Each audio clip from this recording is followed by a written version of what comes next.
আচ্ছা, তুমি কি কখনো কাউকে ভালোবেসেছো? জানি না তুমি ছেলে কি মেয়ে। যাক, তোমার কাছে যদি ভিডিওটা, তোমার ফিরে যদি ভিডিওটা গিয়ে থাকে, তাহলে অবশ্যই নিজের সেই প্রথম ভালোবাসার নামটা কমেন্ট বক্সে কমেন্ট করে দিও। হয়তো তার ফিডে ওই ভিডিওটা যাবে।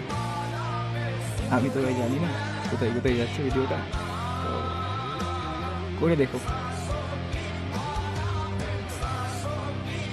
আর যদি ভাই তার কাছে সত্যি সত্যি ভিডিওটা চলে যায়, তুমি তো শেষ, বাকিটা তো ইতিহাস।